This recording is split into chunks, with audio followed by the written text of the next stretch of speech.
Assalomu alaykum hurmatli kanalimiz tomoshabinlari. Bugun men sizni juda ham muhim shoshilinch xabar bilan ogohlantirmoqchiman. Agar sizning ish stajingiz 20 yoki 25 yilga yetgan bo'lsa, yoki umuman olganda, nafaqaga chiqish arafasida turgan bo'lsangiz, bu video siz uchun hayotiy ahamiyatga ega. Ayniqsa, shu kunlarda ko'pchilikni tashvishga solayotgan savollarga javob topishga harakat qilamiz. Hozirda juda ko'plab fuqarolarimiz, ayniqsa keksa avlod vakillari nafaqa hisoblash tartibi va ish staji masalasida ko'plab tushunmovchiliklarga duch kelishmoqda. Shuning uchun bu mavzuni to'liq har bir jihatini chuqur tahlil qilgan holda yoritishga qaror qildim. Videoni oxirigacha diqqat bilan tomosha qiling, chunki har bir aytilgan so'z sizning kelajakdagi nafaqangizga bevosita ta'sir qilishi mumkin. Videoni boshlashdan avval iltimos kanalimizga obuna bo'lishni va ushbu videoga like bosishni unutmang. Bu bizga ko'proq odamlarga foydali ma'lumotlarni yetkazishga yordam beradi. Muammoning mohiyati avval qanday edi va hozir nimalar o'zgardi? Keling, avvalo pensiya tizimi avval qanday ishlaganini va hozir nimalar o'zgarayotganini tushunib olaylik. Uzoq yillar davomida fuqarolarimiz uchun pensiya hisoblashda ish stajining davomiyligi asosiy ko'rsatkichlardan biri bo'lgan. Ya'ni ma'lum bir muddat, masalan, erkaklar uchun 25 yil, ayollar uchun 20 yil ish stajiga ega bo'lish nafaqaning asosiy qismi kafolatlanganligini anglatardi. Ko'pchilik shuni bilardi. Agar ish staji yetarli bo'lsa, pensiya tayinlanadi. Bu tizim juda oddiy va tushunarli edi.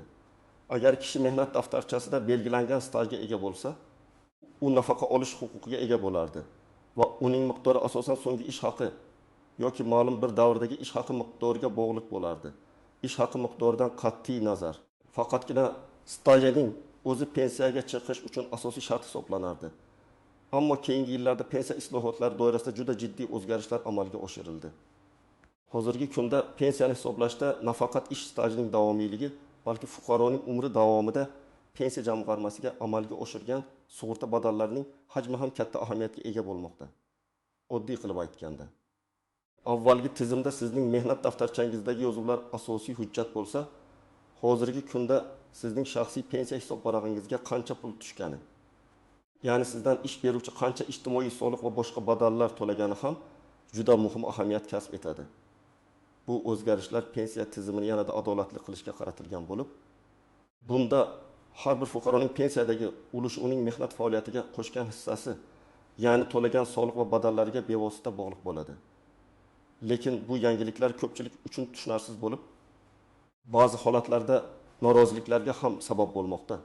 Chunki ko'plab odamlar avvalgi qoidalar bo'yicha ish staji to'plagan, lekin hozirgi qoidalar ularning pensiya miqdorini kutilgandan ancha kamaytirishi mumkinligidan xavotirda.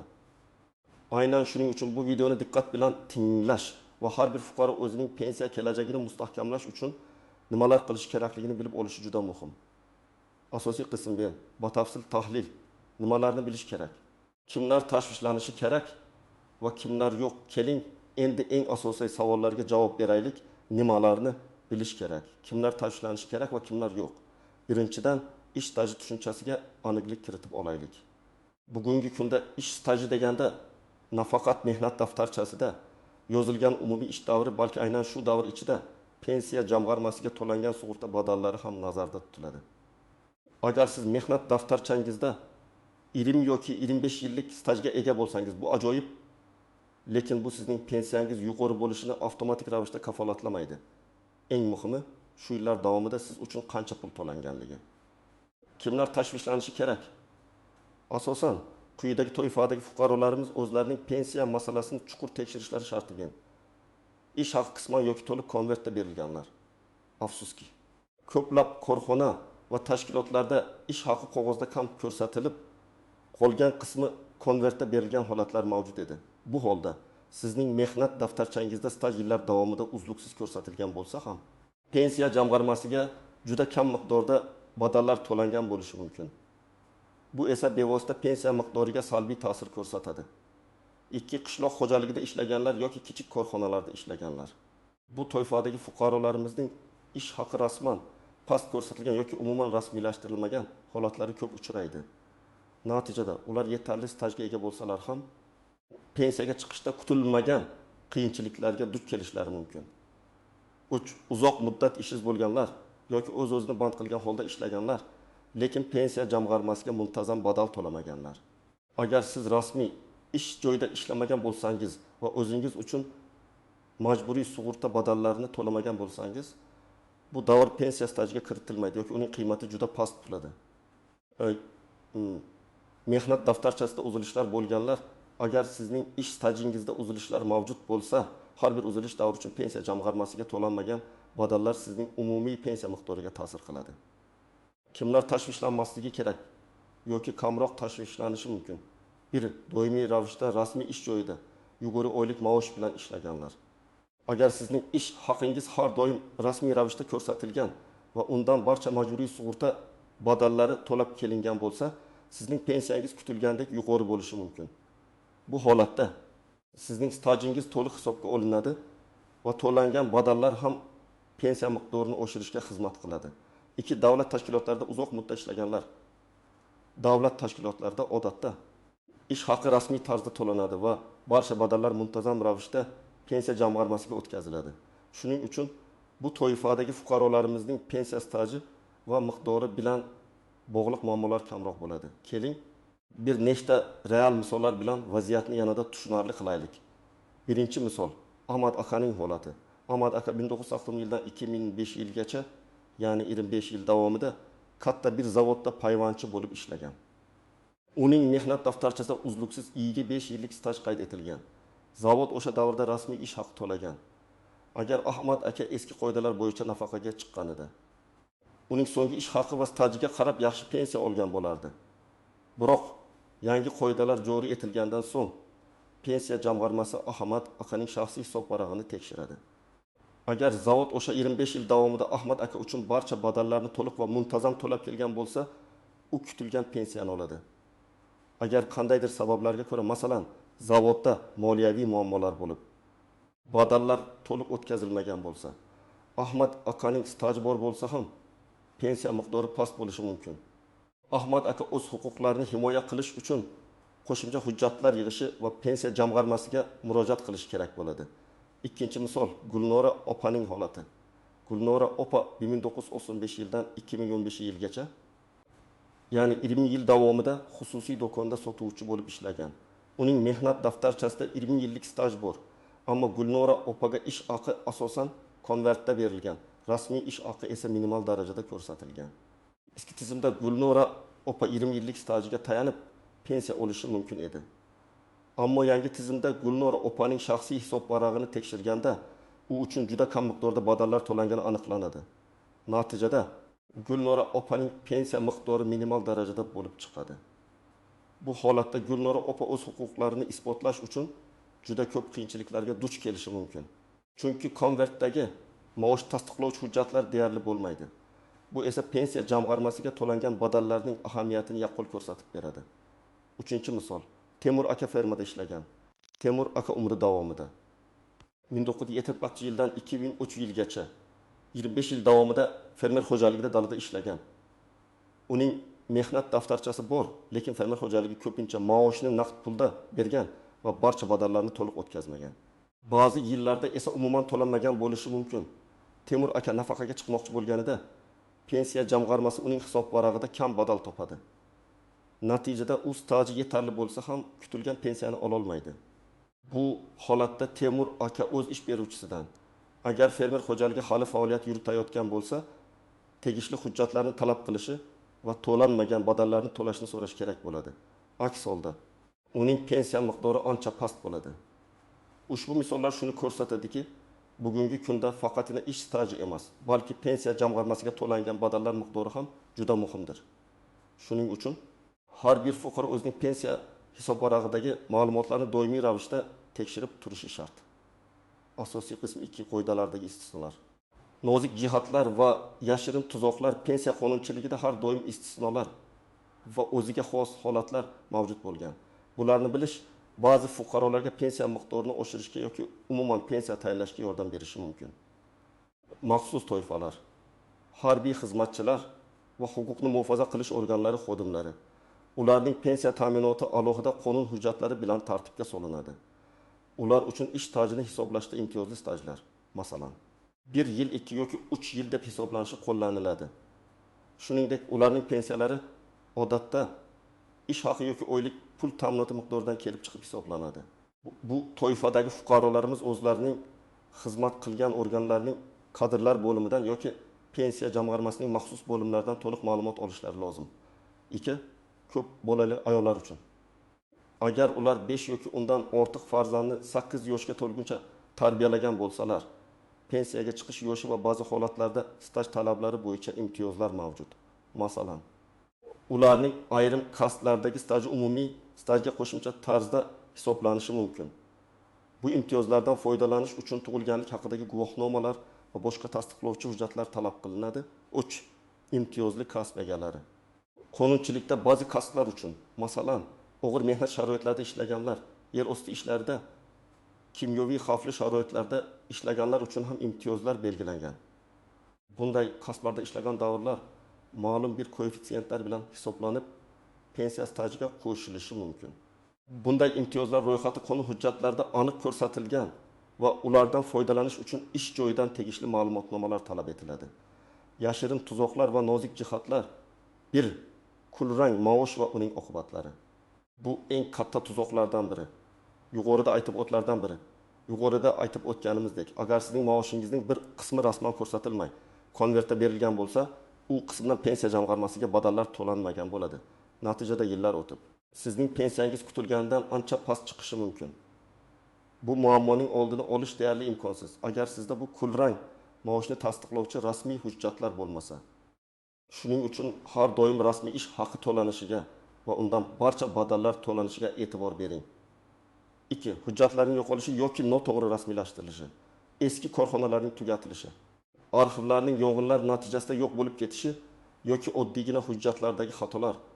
Bularning barchasi pensiya stajini tasdiqlashda jiddiy muammolarni keltirib chiqarishi mumkin. Masalan, agar sizning mehnat daftarchangizda ishga qabul qilish yoki ishdan bo'shatish sanalari noto'g'ri yozilgan bo'lsa, bu stajni hisoblashda uzilishlarga olib kelishi mumkin. U chet eldagi ish staji. Chet elda ishlagan davrlar ham pensiya stajiga qo'shilishi mumkin, ammo buning uchun O'zbekiston Respublikasi va tegishli davlat o'rtasida pensiya ta'minoti bo'yicha shartnoma mavjud bo'lishi kerak. Aks holda chet elda ishlagan davringiz pensiya stajiga hisoblanmasligi mumkin. Bu masala bo'yicha har bir mamlakat bilan alohida bitimlar mavjudligini tekshirish lozim. Agar bitim mavjud bo'lsa, siz chet eldagi ish joyingizdan tegishli ma'lumotnomalarni taqdim etishingiz kerak bo'ladi. Yakka tartibdagi tadbirkorlar va o'z-o'zini band qilgan fuqarolar. Bu toifadagi shaxslar o'zlari uchun majburiy ijtimoiy sug'urta badallarini muntazam ravishda to'lab borishlari shart. Agar ular bu badallarni to'lamagan bo'lsalar, ularning tadbirkorlik yoki o'z-o'zini band qilish davri pensiya stajiga kiritilmaydi. Bu esa kelajakda pensiya miqdori kamayishiga yoki umuman pensiya tayinlanmasligiga olib kelishi mumkin. Ularning staji to'langan badallar miqdoriga mutanosib ravishda hisoblanadi. Bu jihatlarni bilish juda muhimdir. Chunki ularni e'tiborsiz qoldirish pensiyangiz miqdoriga salbiy ta'sir ko'rsatishi mumkin.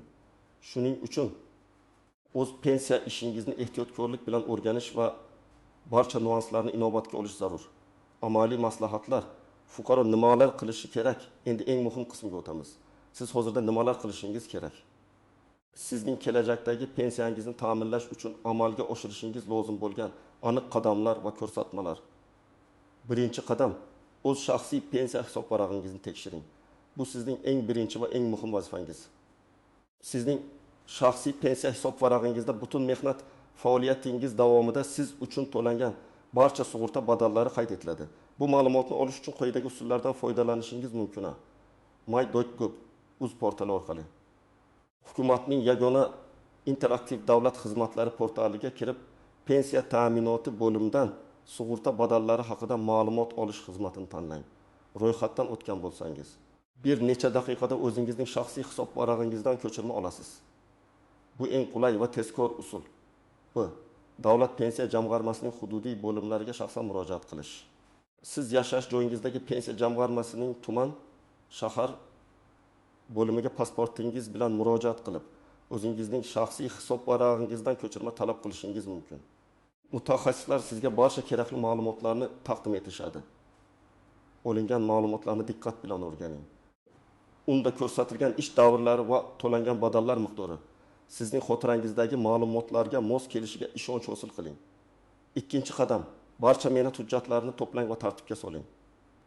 Bu asosan sizning mehnat daftarchangiz, ish joyidan berilgan ma'lumotnomalar, ishga qabul qilish va ishdan bo'shatish buyruqlari, ish haqi haqidagi ma'lumotnomalar va boshqa tegishli hujjatlarni o'z ichiga oladi.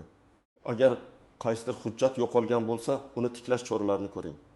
Eski ish joyingizning arxiviga yoki tashkilotning huquqiy vorisiga murojaat qiling.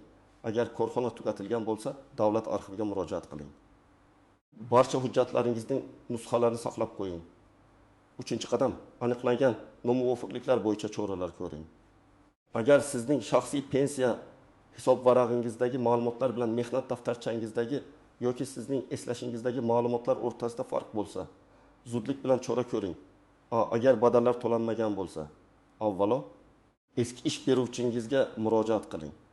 Agar korxona hali faoliyat yuritayotgan bo'lsa, ular pensiya jamg'armasiga to'lanmagan badallarni to'lashlari shart. Agar ular rad etsa, sudga murojaat qilish huquqingiz bor. Bu jarayon ancha murakkab bo'lishi mumkin. Shuning uchun yuridik maslahat olish tavsiya etiladi. Agar ish stajida xato yoki uzilishlar bo'lsa, pensiya jamg'armasining hududiy bo'limiga murojaat qiling va mavjud hujjatlaringizni taqdim eting. Ular sizning arizangizni ko'rib chiqib, xatolarni tuzatishda yordam berishadi. Ba'zi hollarda guvohlarning ko'rsatmalari ham hisobga olinishi mumkin, ammo bu sud orqali hal qilinadigan holatlarda qo'llaniladi. 4-qadam, huquqiy maslahat oling. Agar sizning vaziyatingiz murakkab bo'lsa, masalan hujjatlaringiz yo'qolgan, ish beruvchingiz badallarni to'lamagan yoki pensiya hisob varag'ingizda jiddiy nomuvofiqliklar mavjud bo'lsa, tajribali advokat yoki pensiya masalalari bo'yicha mutaxassisga murojaat qiling. Ular sizning holatingizni to'liq o'rganib chiqib, qonun doirasida qanday yo'l tutishingiz kerakligi bo'yicha aniq tavsiyalar berishadi. Bu sizning vaqtingiz va asablaringizni tejaydi. 5-qadam. Arizalar va shikoyatlar yozish tartibi. Agar pensiya jamg'armasidan qoniqarli javob olmasangiz yoki muammolaringiz hal etilmasa, yozma ariza bilan murojaat qiling. Arizangizda muammoning mohiyatini aniq va ravshan bayon eting. Barcha tegishli hujjatlarning nusxalarini ilova qiling. Arizaning bir nusxasini o'zingizda saqlab qoling va unga qabul qilinganligi haqidagi sanani va imzo qo'ydirishni unutmang va imzoni qo'ydirishni unutmang. Yuqori turuvchi tashkilotlarga, masalan O'zbekiston Respublikasi Moliya vazirligi huzuridagi pensiya jamg'armasi ijro etuvchi apparati, xalq qabulxonalari yoki sudga murojaat qilish huquqingiz bor. 6-qadam. Doimiy ravishda ma'lumotlarni yangilab turing. Pensiya qonunchiligi doimiy ravishda o'zgarib turadi. Shuning uchun muntazam ravishda qonunchilikdagi yangiliklar bilan tanishib boring. Rasmiy veb-saytlarni kuzatib boring va pensiya jamg'armasining ma'lumot xizmatlaridan foydalaning. Bu sizga har doim dolzarb ma'lumotlarga ega bo'lish imkonini beradi. Bu qadamlar pensiya tayinlanishida yuzaga kelishi mumkin bo'lgan muammolarning oldini olishga yoki ularni hal qilishga yordam beradi. Esda tuting. Pensiya bu sizning butun mehnat faoliyatingizning natijasidir va unga e'tiborsiz bo'lish yaramaydi. Xulosa va yakuniy chorlov, hurmatli tomoshabinlar, biz bugun juda ham muhim mavzuni, ya'ni ish staji 20 yoki 25 yil bo'lgan fuqarolarimiz va pensionerlarimiz uchun pensiya ta'minotidagi yangiliklar va nozik jihatlarni batafsil ko'rib chiqdik. Shuni unutmaslik kerakki, hozirgi kunda pensiyani hisoblashda nafaqat ish stajining davomiyligi, balki pensiya jamg'armasiga to'langan sug'urta badallarining hajmi ham hal qiluvchi ahamiyatga ega. Agar sizning ish stajingiz yetarli bo'lsa ham, badallar to'liq to'lanmagan bo'lsa, siz kutilgandan ancha kam pensiya olishingiz mumkin. Shuning uchun men sizni faol bo'lishga va o'zingizning pensiya kelajagingizga befarq bo'lmaslikka chaqiraman. Hozirdayoq o'z shaxsiy pensiya hisob varag'ingizni tekshiring. Barcha mehnat hujjatlaringizni tartibga soling va aniqlangan nomuvofiqliklar bo'yicha zudlik bilan choralar ko'ring. Agar kerak bo'lsa, huquqiy maslahat olishdan cho'chimang. Bu sizning hayotingizdagi muhim masala va unga jiddiy yondashish lozim. Umid qilamanki, ushbu video siz uchun juda foydali bo'ldi. Savollaringiz yoki o'z fikrlaringizni izohlarda yozib qoldirishingizni so'rayman. Biz ularni o'qib chiqamiz va keyingi videolarimizda javob berishga harakat qilamiz. Videoni do'stlaringiz va oila a'zolaringiz bilan bo'lishishni unutmang, chunki bu ma'lumot boshqalarga ham juda zarur bo'lishi mumkin. Va albatta kanalimizga obuna bo'lishni va videoga like bosishni esdan chiqarmang. Kelajakdagi pensiyangizni ta'minlashda sizga omad tilayman. E'tiboringiz uchun rahmat va keyingi videolarda ko'rishguncha xayr.